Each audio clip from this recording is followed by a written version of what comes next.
Yeah, thanks for having me on. So yeah, admittedly, I don't really understand Spanish, but I think he said something around the lines of me being founder of Open Timestamps and Bitcoin Core Dev. And yeah, I've done some work on timestamping and also some work on Bitcoin Core implementation and protocol. But something I also do a lot of is I'm asked to go do analysis of protocols and projects and things that might be changed on Bitcoin. And this is one of those examples. So Folger Venture, which is a VC firm that operates in the Bitcoin space, they asked me to go look at all of these fancy new L2 protocols that are coming out. And where all this really comes from is an interesting question, like show of hands, how many people actually have a Lightning wallet? All right, I mean, not as many hands as I'd like. But if we're going to get that number to everyone, you run into the problem that every Lightning channel is associated with a UTXO. And we would like to do better than this. We'd like to be able to support multiple people, potentially, using one coin on Bitcoin for something like a Lightning channel. We want to be able to use blockchain space more efficiently. And that's really where all this kind of comes down, because a couple years back, we kind of invented Lightning and implemented Lightning, and of course, Lightning is still improving. But we're now sort of in the stage of the next step of this evolution. Where does all this kind of all go next? But with that in mind, if we're going to go and look at layer 2 protocols, you really got to ask, like, what makes a layer 2 a layer 2? And indeed, my own client, I mean, they had a list of things they thought maybe were layer 2s, maybe aren't, and they wanted me to go through them and kind of talk about how they all fit together. But I kind of realized going through this, like, we actually need a definition. And if we're going to have a definition of layer 2, well, we also got to start with a definition of layer 1. And of course, Bitcoin is layer 1. It's the first thing we created. It's the first transactional system in the Bitcoin system. It's the first layer. But you got to ask, like, what is it that makes Bitcoin Bitcoin? What's the flavor of security we have here? And I like to define layer 1 as really transacting with passive security.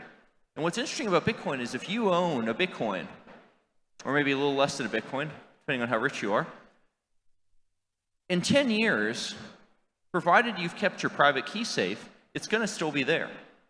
As long as Bitcoin itself exists, your Bitcoin is safe. The model is you put things on chain and the chain itself makes them safe. That's why, of course, Bitcoin is layer 1, but things like RGB are layer 1 too. Because RGB uses the security of Bitcoin directly in the same kind of mining sense. My own Open Timestamps protocol is a good example of this. I mean, it doesn't move money around, but it does timestamp things. And the security is based on Bitcoin itself. And arguably, things like merge mining, maybe they're kind of layer 1 security too. I'm not going to say they're as secure, but they kind of fit into that model. Well, so that's all well and good. Layer 2, though, is different. Layer 2 is about conglomerating multiple transactions into one, and then, in a lot of these systems, reacting to something going wrong. And here's the difference. If you have a Lightning wallet, the reason why your counterparty doesn't try to steal money from you gets down to the fact that if they do, you can punish them. Or, in the case of things like watchtowers, I mean, anyone you've given the right information to can punish them. That's a reactive security. And frankly, this is not as secure as you go and put your money in your wallet and you hide in a cave for 10 years. But it does allow us to go do things that on-chain can't. And check lots of verified payment channels is an example of this. No one uses them because Lightning's better. Lightning, of course, is your best example. And also Arc is another example of this. And I'll get in a bit in how Arc really works. But I want to point out, like, you do have this kind of standard. Well, what does it really mean? I mean, obviously, if we're talking about a Bitcoin layer 2, it should transact Bitcoin. We're not talking about some other system that does something else on Bitcoin. But we really want one of two technical properties. And the first one is a preferred one. If you have a Lightning channel with me, at any moment you can choose to close that channel and get your money out. Similarly, I can close the channel and get my money out. That's called unilateral withdrawal. It doesn't matter whether or not you want to cooperate with me. You can close your Lightning channel with me and get your money back. There might be a delay of a bit of time to allow the security checks and balances to work out, but you will get your money back. Now, you can't always get your money back on chain. The amount of money might be too small, but you can create systems where, as an alternative to unilateral withdrawal, there's a disincentive to commit fraud because it's not economically advantageous. And Lightning itself is an example of having both these models. HTLCs. So if you know a bit about the tech of Lightning, again, let's suppose I have a channel with you, and now I want to route payment over that channel. While the payment is in flight, your node and my node have signed a transaction that could be mined, but probably won't be mined, and that transaction has an output associated with the money we're attempting to move at this moment, the payment we're attempting to make. That's called an HTLC. The thing is, if the HTLC is really small, like maybe it's only 1 Satoshi, how do you really represent that on chain effectively? It's too small, it's not economical. And that is why, in that example, we use a secondary model where if I try to go steal 1 Satoshi from you, I'm not going to earn any money. I'm going to spend more money in fees trying to close the channel. It just doesn't actually make economic sense. Now, if we're doing a payment of $1,000, then you use the first security model, because even when HTLC is in flight, if you want to close the channel, you immediately can. You can get your money back. But if you want to have a system that can transact arbitrary amounts, no matter how small, you're going to have both models. And I got to say right out of the beginning, if you have a definition like this, a lot of things are not L2 systems. Blockstream Liquid is a good example of this. And frankly, I have heard Blockstream people call Blockstream an L2.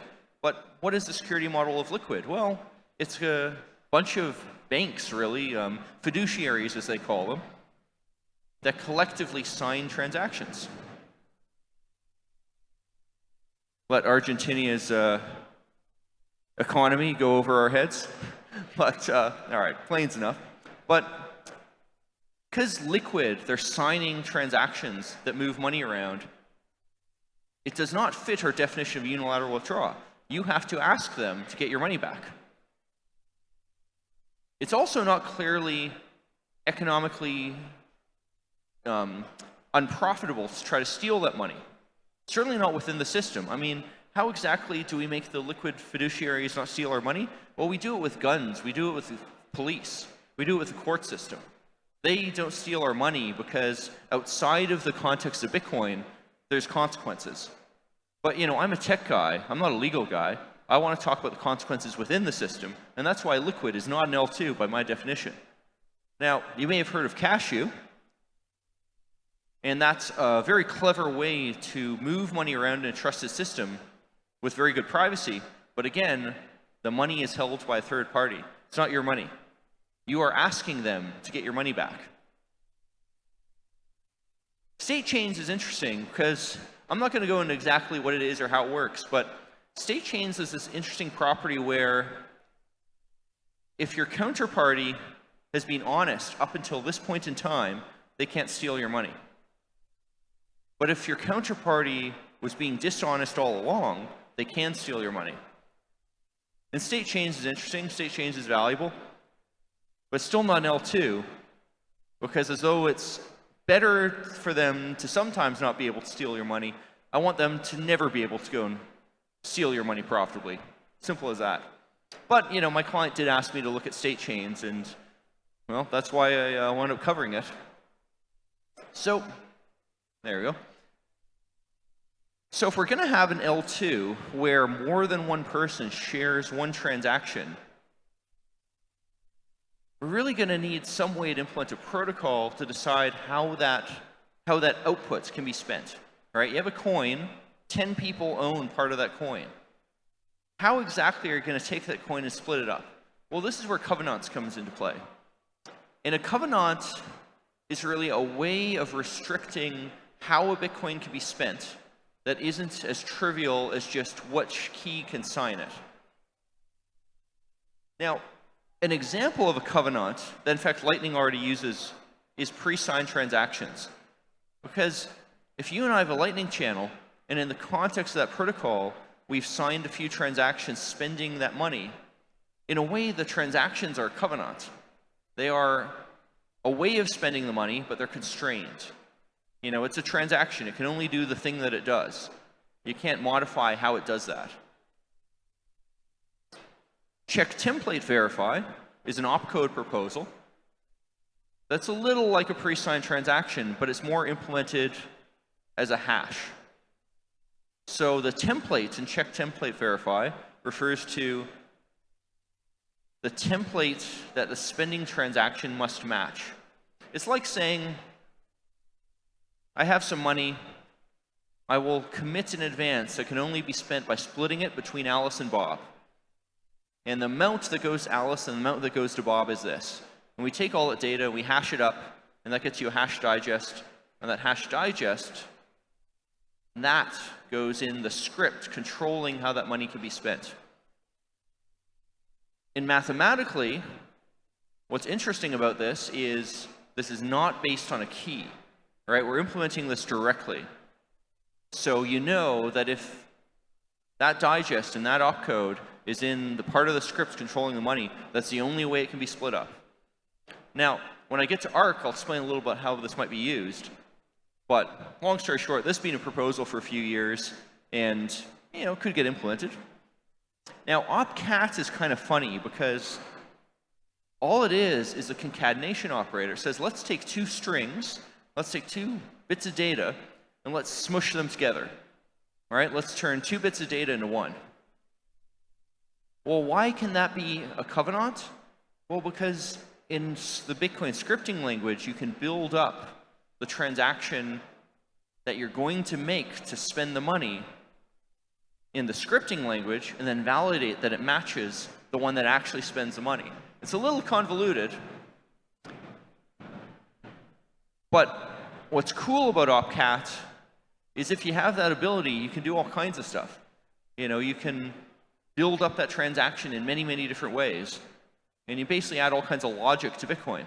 Now, is that a good thing? Well, I don't know. I mean, what should Bitcoin allow you to do? Maybe there are limits to that. There's a lot of debates about how far Bitcoin scripting should go, because not all things people might want to use Bitcoin for are things that technically make sense and are good for Bitcoin. Finally, a lot of people have proposed a lot of covenants that are very use case specific. The kind of things like op-evict, or as I kind of laughingly call it, op-leaf something, op-tree magic, like building Merkle trees in certain ways and so on. And these kind of covenants, they're very good for one thing, but they don't do much else. And frankly, I suspect we're not going to get that type of covenants because it's hard to get a lot of people to agree on adding code to Bitcoin for one purpose. CTV is something where a lot of people can use it for a lot of things. Now, finally, a bit of a detour, which is mempools are a mess. All right, what is a mempool? Well, the mempool of your node is the store of transactions that are unconfirmed. That's just the gossip things kind of send around to get from the person creating the transaction to miners.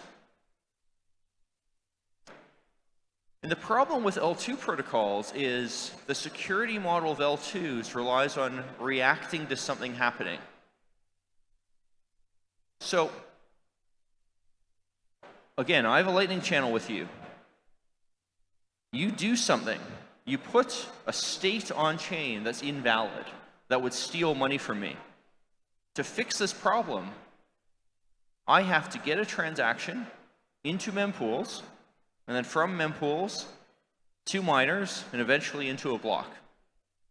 If something delays that process by which I get my transaction responding to your attempt at stealing money from me, maybe you're going to get away with stealing money. I mean, maybe you're going to be able to delay my ability to close the channel. And, I don't have time to go through all the different ways that mempools are kind of a mess, but there's a lot of different ways, and there's a lot of ways to do ugly tricks, like make sure a transaction cannot be mined in the period of time that should be. And there's a lot of things people propose to go fix this. I mean, some of them even my own proposals. But the neat thing about this is I think things are getting fixed. Maybe not always in the most efficient way, but we're making progress on that.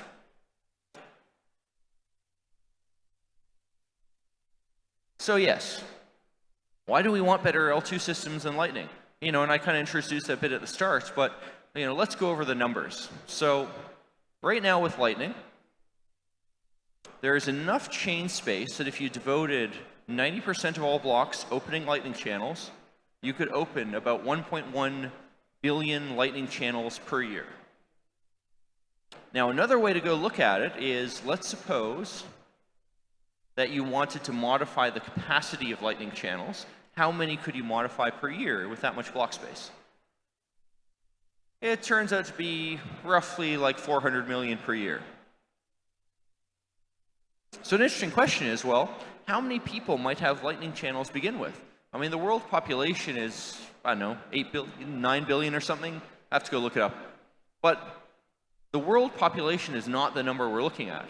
The number we actually want to look at is number of people with cell phones. Because think about it. If you want to have a Lightning channel and actually have a Lightning channel, you need a computer. These days, cell phones is really the minimum barrier to entry to having a computer. This thing can run, in fact, I have multiple Lightning implementations on it, and it can run a full Lightning node within itself, just like any other thing. But less than that, like a feature phone, that's just not there.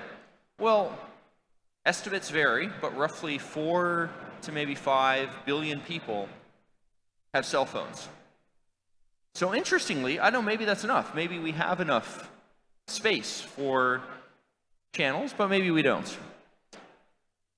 Of course, liquidity is another issue. When I have a Lightning channel, money is locked up in it. And it's hard to move money in or out. It's hard to make the channel bigger or smaller. And then you also get interactivity. Remember how I said earlier that Lightning means that you have to interact with me and potentially react to things I do? Well, that's what the interactivity is about. So, some of the L2 system I reviewed. Well, first of all, you get one called L2, which is a terrible name. I mean, is it L2 or is it L2? I mean, is L2 an L2? I mean, L2 maybe isn't my L2, it could be your L2. That's why they changed the name to LN symmetry. And LN symmetry, it's a modification of Lightning where rather than using punishment, it uses updating. So in LN symmetry, if you put the wrong state on chain, I'm not punishing you to fix that mistake. I am correcting that by putting a new state on it. And long story short, there's a signature hash thing called sighash any provout that people propose to use LN symmetry. But the relevance to covenants type things is this might make it technically easier to implement this. Channel factories. It's sort of like a factory for chains. I have an output, and rather than build a Lightning channel directly on the output, I build it by having another transaction that splits that output multiple ways, create multiple Lightning channels. So the trick with this is by splitting it and creating multiple Lightning channels, if we can all agree, maybe we don't actually need that first transaction, right? Maybe we can have the channels without actually putting them on chain. It's a cool idea, but how do you make everyone agree? Well, that's where you get advanced channel factories. And that's where you get a pile of complexity over how do you add or remove people from these channel factories. Maybe you have a Merkle tree of people in the factory and you can add new ones or subtract out ones. I could give a talk on 30 minutes for how the hell people have proposed to go do this. It gets complex quick. But the concept has led to something really cool. Arc.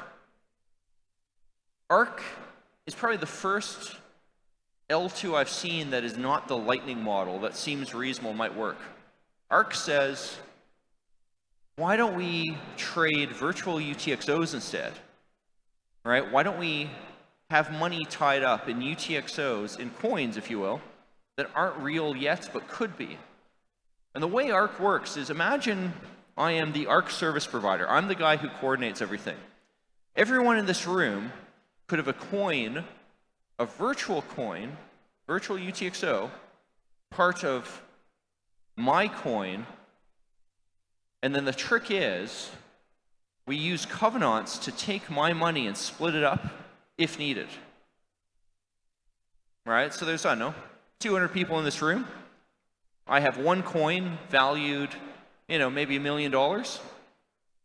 Well, using the covenants, if any of you want your money, you can take my coin and split it up. And if you can do that, then you can also give your money to someone else by signing a transaction that, if it were split up, would give the money, or would give the money back to me, and then I can give you more money in a new round using the same kind of split process. Now you have money, now you can go move it. That's cool and all. The issue there is liquidity, which is, remember how I said, like, I can give you money in a new round? Well, where did I get that money that I gave you? There's a time value of money associated with it. I'm going to effectively go charge you interest. Maybe this is economically acceptable, maybe it isn't. The cool thing about ARC is one way to implement it, of course, is with pre-signed transactions. So people are implementing this right now. There are real ARC wallets that you can experiment with. And if the economics make sense, well, people can find it out for themselves. And finally, I'll briefly mention roll-ups, which that idea is saying, well, rather than like moving coins around, what if we had like an entire secondary chain type structure? If you could somehow prove that what's in the chain was correct, maybe you could use that to directly authorize money movement. And it's interesting, but all the proposals for roll-ups rely on something called ZK snarks, which is this sort of very, very fancy math, kind of like a signature, which says, roughly speaking, I prove to you I ran a mathematical function on this data, and if the function returns true, as in like valid, we're good to go. I really ran this data, it validated it, we're all good to go. And maybe you can tie that to how money gets moved.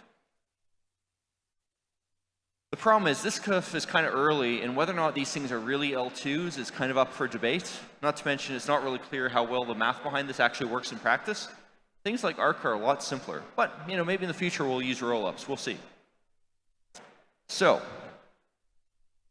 I gave a bunch of L2s, but a really important thing I want to talk about with these L2s is when these things fail, when something goes wrong, people go on chain.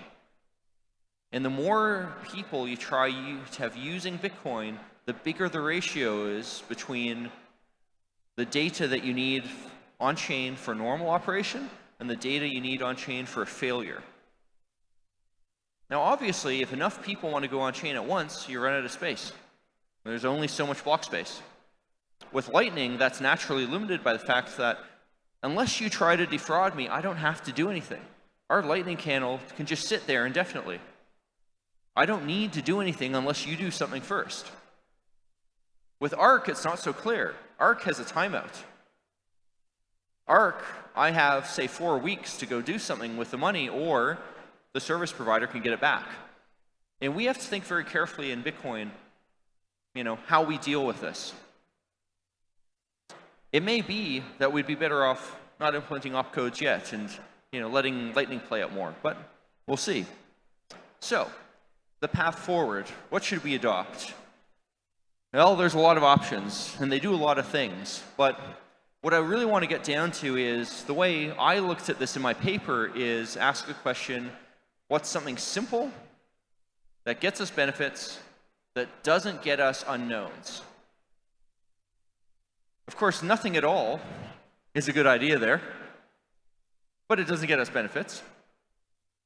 There's proposals like script revival, which says, let's just make Bitcoin scripting into, if I will say, Satoshi's vision, the original Bitcoin scripting from day zero, which could do all kinds of things that Satoshi turned off because it turned out to have exploits. But you also get things like CTV, which does one thing. It implements a very simple type of covenant. It's not perfect, but what we will use it for is fairly predictable. And then you get things like opcat, which are somewhere in between. Frankly, if you want, if I'm going to put money on it, I think we'll get CTV more likely than anything else, because it's pretty simple and it clearly does useful things like ARC, and a lot of things can use it. Things like script revival, they open up so many cans of worms. I don't think we're going to get that anytime soon, but it's hard to say. What I do want to say is part of the path forward, it'd be really nice if we fix some of the issues that are in Bitcoin right now. And like it or not, Satoshi made mistakes. A really good example of this is in Bitcoin, it's possible to create a transaction that can take, even on a fast computer, like seconds or even minutes to validate. And the reason why is because of hashing. So imagine you have a big transaction. The computer needs to start at the top of the transaction, hash that data, one block at a time all the way to the end. And that takes a certain amount of time. But if you can get in a position where that data has been hashed over and over and over again, that adds up. And long story short, we made a mistake like that in the original Bitcoin scripting, where you create transactions that take forever to hash. This is the kind of issue that would be good to go fix. Now, can we get consensus to go fix this stuff? I don't know. If you got, I don't know how many of you were around to go see Taproot, but there was a lot of debate over getting Taproot enabled. And Taproot at least did something, some really interesting things, and it was clearly good. Can you get the consensus to do a consensus cleanup that when we're done, it'll just make Bitcoin a bit more secure? I don't know. Me personally, I want to see us do this first, because it gives us time to better understand L2s and how they could play out. It gives us time to see how ARC looks in the pre-signed transaction version. But ultimately, I'm just a guy who's a developer who likes to stand on stage and talk to people. The people who run nodes, you're the ones who ultimately make that decision. And maybe I'll leave you with, you should run a node. You should be part of this. And if you do, well, thank you.